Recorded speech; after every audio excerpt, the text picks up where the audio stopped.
ओम शांति। अष्टावक्र गीता 16वां प्रकरण सूत्र 3। कल से आगे कह रहे हैं, प्रयास से तनाव पैदा होता है, विचार पैदा होते हैं, तर्क वितर्क होता है। इसी प्रयास से सुख दुख होते हैं, जिससे मन में विक्षेप पैदा होते हैं, जिससे भीतर की आत्मा की झलक उसे नहीं मिल पाती है। परमात्मा को पाने का मार्ग संघर्ष नहीं, समर्पण है। प्रयास में कर्तापन है, जिससे अहंकार बढ़ता है, जो मुख्य बाधा है। अहंकार और परमात्मा एक साथ नहीं हो सकते। अहंकार गिरने पर, मैं भाव से गिरने पर परमात्मा ही बचता है।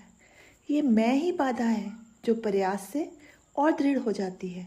इसलिए प्रयास करने वाला योगी भटक जाता है, वह सिद्धियों में उलझ जाता है, जबकि भगत पहुंच जाता है। ये मार्ग संसार के मार्ग से भिन्न है।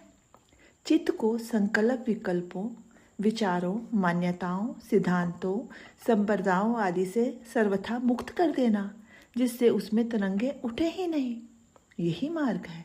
इसलिए अष्टावक्र कहते हैं कि प्रयासों से सब लोग दुखी हैं, अशांत हैं, तनावग्रस्त हैं। इसी से उनके मन विक्षिप्त हैं, उद्वेलित हैं, एवं यही आत्मबोध में बाधा है। उसे कोई नहीं जानता। यदि कोई इस रहस्य को जान लेता है तो वह चित्त की शांति को प्राप्त होकर आत्मज्ञानी हो सकता है। इसी उपदेश से कुछ ही भाग्यवान लोग हैं जो निर्वाण को प्राप्त होते हैं। समर्पण की प्रभु का द्वार है, संघर्ष संसार का यही रहस्य है। आगे सूत्र 4। अष्टावक्र इसी क्रम में कहते हैं, सब लोग प्रयास से दुखी हैं। प्रयास मात्र दुखों का कारण है। प्रयास में कर्तापन होता है, अहंकार होता है।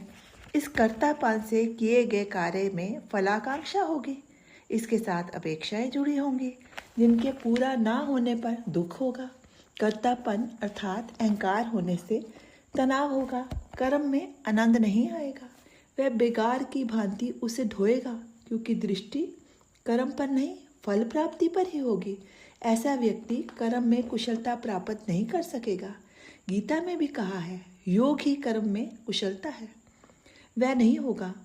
इसके विपरीत यदि फलाकांक्षा की चिंता ना कर कर्म को स्वाभाविक रूप से करने वाला, आनंद संपन्न करने वाला, ईश्वर की आज्ञा समझकर करने वाला सदा सुखी, तनावों से मुक्त व आनंदित रहेगा।